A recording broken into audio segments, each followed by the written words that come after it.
Are you tired of just getting by? Of feeling like you're stuck in the same loop day in and day out? You look around and see a world full of people settling for good enough, and maybe, just maybe, you've started to believe that's all there is for you to. I'm here today to tell you that's a lie.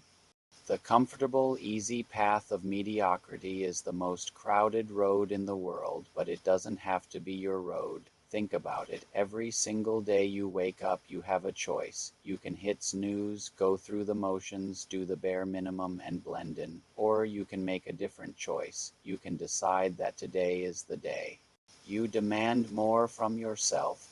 Not for anyone else, not for applause or recognition, but for you, because deep down you know you were made for more than just average. This fire inside you, this little voice that whispers, what if, that's your true self calling out. It's begging you not to drown it in a sea of excuses and comfort zones. The world doesn't remember the people who almost tried. It doesn't celebrate those who were content with being okay. It remembers the ones who dared to be different, who pushed their limits, who failed and got back up, who refused to let their potential go to waste.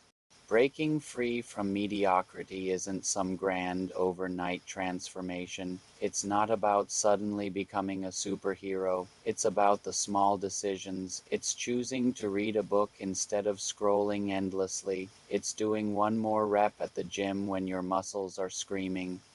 It's starting that project you've been putting off for months. It's speaking up in a meeting with an idea you believe in. It's the sum of these tiny acts of courage that build a life of excellence. Fear will be your constant companion on this journey. The fear of failure, the fear of what others will think, the fear of not being good enough. But let me tell you a secret. Courage is not the absence of fear. Courage is feeling that fear and taking the next step anyway. Every person you admire has felt that same fear. The only difference is they didn't let it paralyze them. They used it as fuel. Look in the mirror. The person staring back at you has untapped strength, undiscovered talents, and a unique purpose that no one else on this planet can fulfill. Don't let that person down by choosing the easy way out. Don't let them become a ghost of what could have been. So what's it going to be? Are you going to continue living in the comfortable gray area of mediocrity? Or are you going to step into the vibrant, challenging, and infinitely more rewarding world of your own potential? The choice is yours, and it starts right now. Make the decision today to stop settling. Decide that good enough is no longer good enough for you. Your future self will thank you for it. Thank you so much for watching. If this message resonated with you, please hit that like button and subscribe for more content to help you build an extraordinary life. I'll see you in the next one. How do you claw out? Confucius carved it eternal. It does not matter how slowly you go as long as you do not stop. Lao Tzu lit the fuse. A journey of 1,000 miles begins with a single step. Sun Tzu armed you first. Know yourself, and you will not be imperiled in 100 battles. Roosevelt called it the strenuous life, toil, strife, danger, bitter effort, not soft escape. The life where you don't flinch from pain, but mine gold from it. Your daily forge tool, one question at every breaking point. What would the best version of me do right now? Alarm screaming? Mouth dry before words? Legs heavy? Best you doesn't bargain? Doesn't scroll? Doesn't wait for courage to show up? Feet hit floor. Words come raw even if they trip? Because Edward Elric burned it in. A lesson without pain is meaningless. No one gains without sacrificing something. One honest answer. One ugly action. One raised bar. Your edge isn't downloaded. It's hammered in the 30 seconds you want to fold, but you don't. Own every damn inch. Your life mirrors your choices. Hate the reflection. Stop blaming the mirror, smash the excuses. Step into the arena. It reeks, old weights, blood, dust, failure. Just real.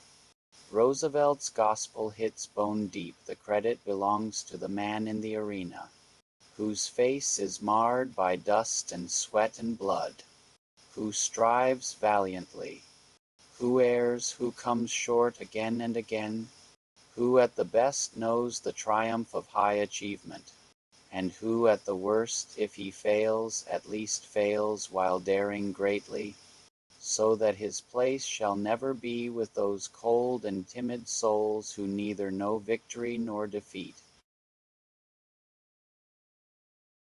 Own the dust. Own looking foolish.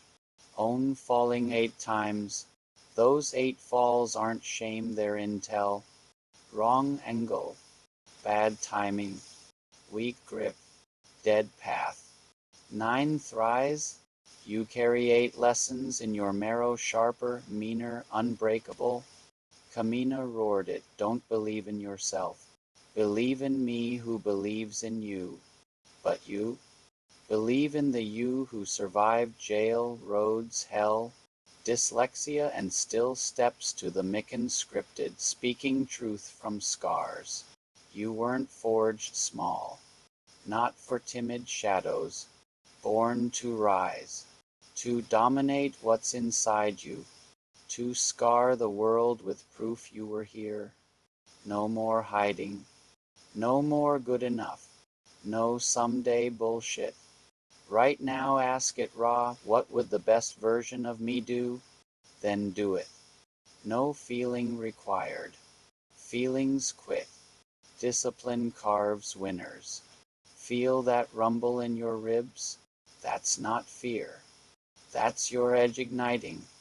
Your real life screaming your name. Answer it. Ignite it.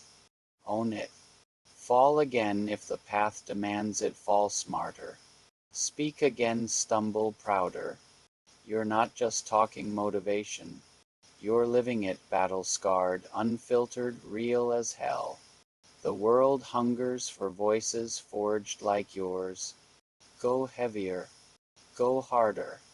Be unstoppable. Look at your feed, what do you see? Polished gems, sunsets over the ocean with a quote about believing in yourself slapped across the middle in white font. You see rise and grind hashtags. You see people in $200 workout gear who look like they've never actually bled on a gym floor. We've turned motivation into a plastic industry. It's clean, it's sanitized, it's safe, and it's a lie. You scroll through these quotes like they're a snack. You get a little hit of dopamine, a little spark, and then you close the app and go right back to the same gray, mediocre life you were living 10 seconds ago. Why? Because motivation is cheap. Motivation is a feeling, and feelings are as reliable as a weather report in a hurricane. What's deeply human isn't clean, it's messy, it's contradictory, it's earned through the ugly, unglamorous parts of life that don't make it into a 60-second reel. We've become addicts of the spark, but we've forgotten how to keep the fire burning when the wind starts howling. You're waiting for a quote to change your life, but a quote is just ink on a page or light on a screen. It doesn't have a heartbeat, it doesn't have a wound, and if the truth you're consuming doesn't have a wound attached to it, it isn't fuel, it's just entertainment. Here's the big lie we're all sold: we edit the suffering out of history. We quote Abraham Lincoln, government of the people, by the people, for the people. It sounds beautiful, right?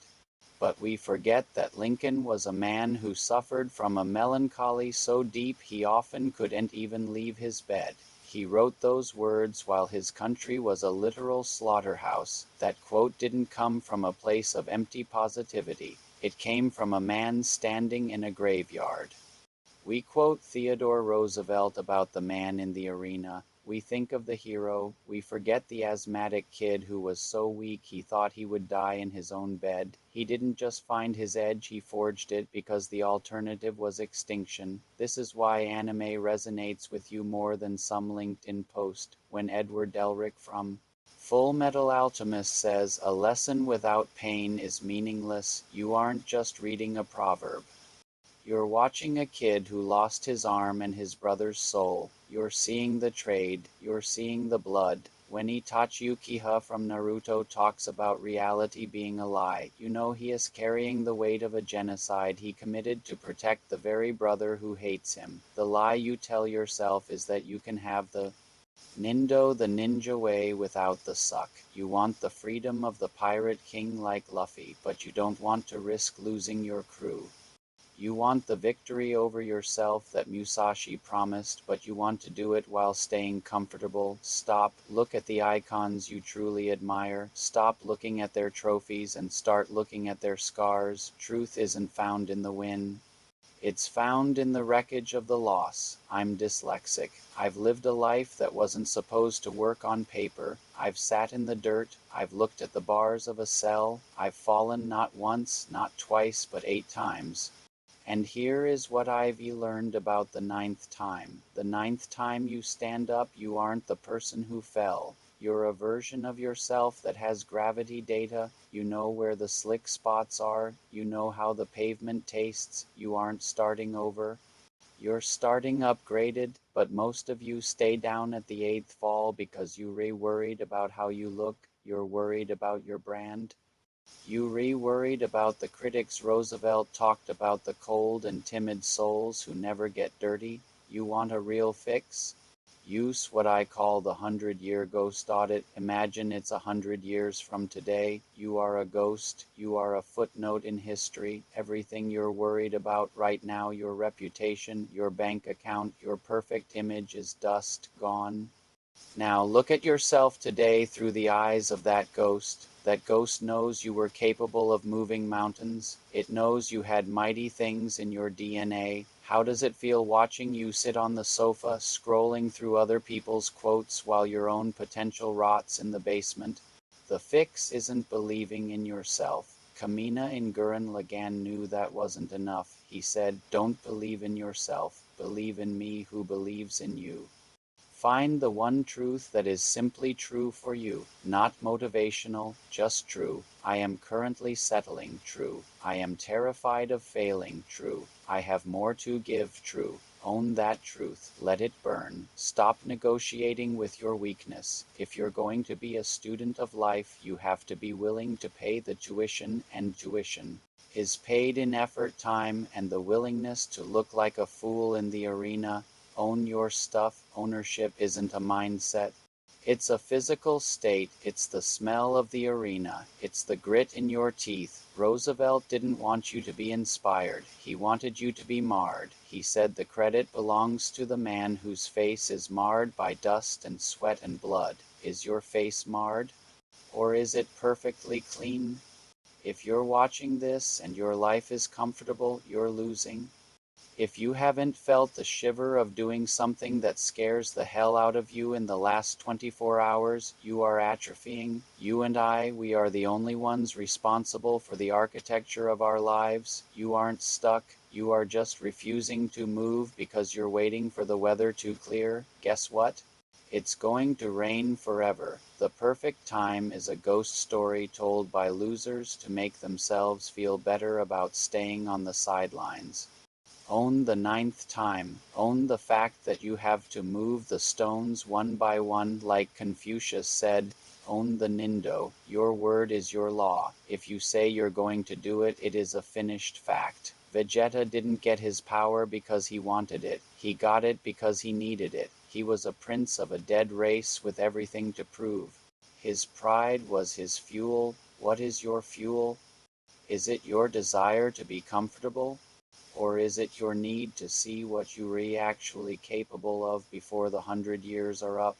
The world doesn't need more motivational content. It doesn't need more polished gurus. It needs more truth. It needs people who speak from their scars, not from their scripts. It needs people who aren't afraid to fall 8 times and come back for the 9th with a look in their eyes that says, "Is that all you've got?"